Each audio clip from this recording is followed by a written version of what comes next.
Hi viewers, welcome to filmi craft. நான் உங்கள் அருண். தரமான உலக திரைப்படங்களோட வரிசையில் இந்த எபிசோடு நான் பார்க்க போகிற படம் 2014 ஒரு அமெரிக்கன் வார் டிராமாவாக ரிலீஸ் ஆன ஃபியூரி. இப்போ இந்த படத்துடைய ஒன்லைனர் என்ன அப்படின்னு நம்ம பார்த்தலாம். இரண்டாம் உலகப் போர் முடிவுக்கு வர்ற தருணம் அது. அமெரிக்காவுடைய ஆர்மி டேங்க்ஸ் எல்லாம் ஜெர்மனிக்குள்ள அணிவகுத்து உள்ள போய்கிட்டு இருக்காங்க. அப்ப இவங்க கொஞ்சம் கூட எதிர்பாராத வகையில ஒரு மிகப்பெரிய சேதாரத்தை இந்த டேங்குகள் எல்லாம் சந்திக்குது. அப்படி என்ன சேதாரத்தை அவங்க சந்திச்சாங்க, அதற்கப்புறம் என்னென்ன விஷயங்கள்லாம் நடந்தது அப்படிங்கறதான் படத்துடைய ஒன்லைனர். இப்போ படத்துடைய டீடைல் ரிவ்யூக்கு போகலாம். படத்துல நம்ம ஹீரோவோட பேரு டான் காலியர். இந்த ரோலை பிளே பண்ணது பிராட் பிட். இவரு அமெரிக்கன் ஆர்மி டேங்க்ஸ் எல்லாம் இருக்கு இல்லையா, அந்த டீம்ல ஒரு சீஃப் சர்ஜென்ட் மாதிரி இருக்காரு. இவருடைய வேலையை ஜெர்மனிக்குள்ள இப்ப இவங்களுடைய டேங்க்ஸ் எல்லாம் போய்கிட்டு இருக்கு. இவங்க போற விஷயத்தை வெற்றிகரமா முடிச்சுட்டு வரணும், அதுதான் இவர் கொடுக்கப்பட்ட டாஸ்க்.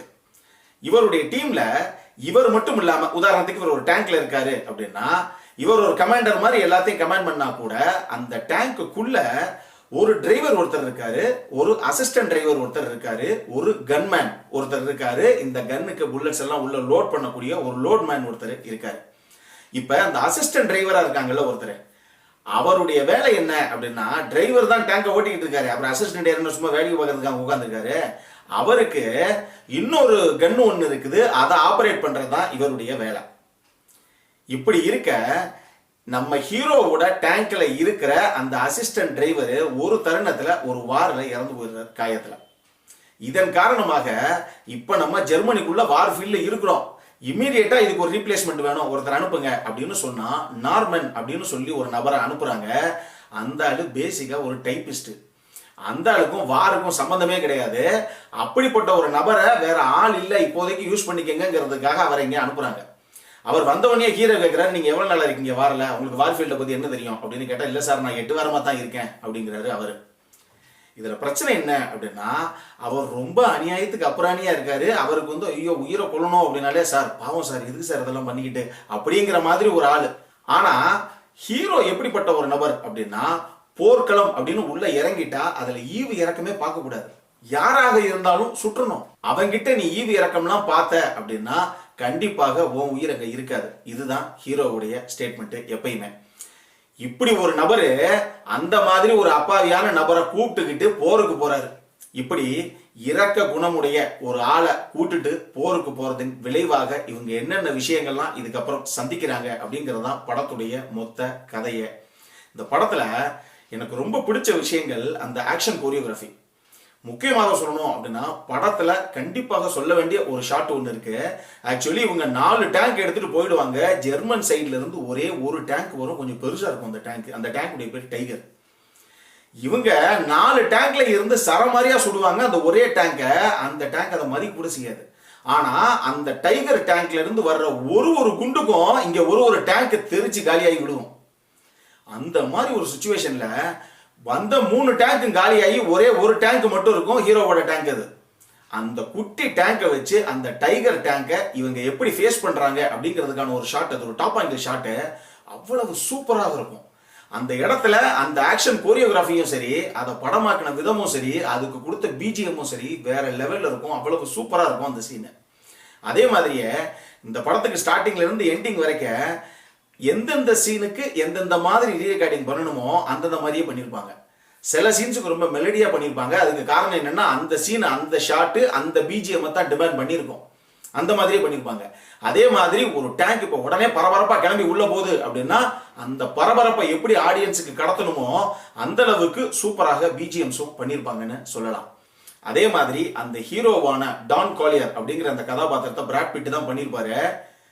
உண்மையாக ஒரு டாப் நாச் ஆக்டர் அவரு. இந்த படத்துலயும் ஆக்சுவலா வந்து அவர் கொஞ்சம் எப்பயுமே உம்முன்னு கொஞ்சம் முகத்தை கடுமையா வச்சுக்கிற மாதிரி ஒரு கதாபாத்திரமாக தான் அந்த கதாபாத்திரத்தை அவங்க சித்தரிச்சிருப்பாங்க. அவர் பெரிய லெவல்ல எக்ஸ்பிரஷன்ஸ் எதுவுமே கொடுக்கல அப்படின்னாலும் அவர் கொடுக்குற சின்ன சின்ன எக்ஸ்பிரஷன்ஸ்லயே கிளாப்ஸ் அள்ளிடுவாரு. அவ்வளவு சூப்பராக பண்ணியிருப்பாரு பிராட் பிட். அதே மாதிரி இந்த படம் ஒரு அவுட் அண்ட் அவுட் வார் டிராமாக கம்ப்ளீட்டா இருக்குமா சார் ஸ்டார்டிங்ல இருந்து எண்டிங் வரைக்கும் அப்படின்னா அப்படி இருக்காது. இது வந்து ஒரு 20 நிமிஷம் வந்து கொஞ்சம் மெலோ டிராமா மாதிரி போகும். அடுத்த ஒரு 15-20 நிமிஷம் கம்ப்ளீட் ஆக்ஷன் டிராமாவாக போகும். அந்த மாதிரி கலந்து தான் இருக்கும். அதனால இந்த படம் உண்மையாக எந்த அளவில் இருந்தது அப்படிங்கிற உணர்வைய முழு படமும் பார்த்தா மட்டும்தான் உங்களால யூகிக்கவே முடியும். நீங்க பாதி படம்லாம் பாத்தீங்கன்னா என்ன சார் அந்த அளவுக்கு ஒன்றும் பெருசா இல்லையே அப்படிங்கிற மாதிரி தான் உங்களுக்கு தோணும். யாருக்கெல்லாம் ஆக்ஷன் வார் டிராமா பிடிக்குமோ கண்டிப்பாக அவங்க எல்லாத்துக்கும் இந்த படம் பிடிக்கும். அதற்கு காரணம் அந்த படத்துடைய கிளைமேக்ஸ், அந்த ஆக்ஷன் சீக்வன்ஸ் அவ்வளவு சூப்பராக பண்ணியிருப்பாங்க. அது நான் சொன்னா உங்களுக்கு வந்து ஸ்பாய்லர்ஸ் ஆயிடும். நீங்க படத்தை பார்த்து தெரிஞ்சுக்கங்க. அடல்ட் கண்டென்ட்டை பொறுத்த அளவுக்கு இந்த படத்துல ஒரே ஒரு கண்டென்ட், அது அடல்ட் கண்டென்ட் நீங்க சொல்ல முடியாது. அதுல ஒன்றும் அப்படி பெருசா எல்லாம் காமிக்க மாட்டாங்க. ஒரு லிப்லாக் சீன் மாதிரி தான் இருக்கும் அது. ஸோ தாராளமாக இந்த படத்தை நீங்க ஃபேமிலியோட உட்காந்து பார்க்கலாம். இந்த படம் நெட்ஃபிளிக்ஸ்லயே உங்களுக்கு அவைலபிளாக இருக்கு. நீங்க தாராளமாக பார்த்து ரசிக்கலாம். இந்த படத்துக்கு ஃபில்மி கிராஃப்ட் கொடுக்கக்கூடிய ரேட்டிங் 7.25 அவுட் ஆஃப் 10.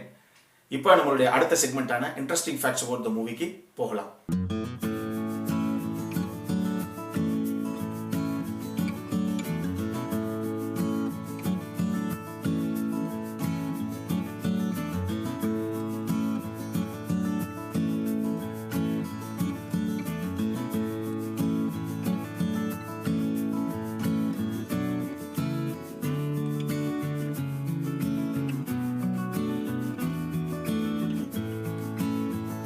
இந்த வீடியோ பிடிச்சிருந்ததுன்னா லைக் பண்ணுங்க. ரொம்ப பிடிச்சிருந்ததுன்னா உங்க ஃப்ரெண்ட்ஸ் எல்லாத்துக்கும் ஷேர் பண்ணுங்க. உங்களுடைய கருத்துக்கள் ஏதாவது இருந்தது அப்படின்னா கீழே இருக்க கமெண்ட் செக்ஷன்ல எங்களுக்கு தெரிவிங்க. வீடியோவை க்ளோஸ் பண்றதுக்கு முன்னாடி சப்ஸ்கிரைப் பண்ணுங்க. சப்ஸ்கிரைப் பண்ணும்போது பக்கத்தில் இருக்க நோட்டிஃபிகேஷன் பெல் ஐக்கானையும் கிளிக் பண்ணுங்க.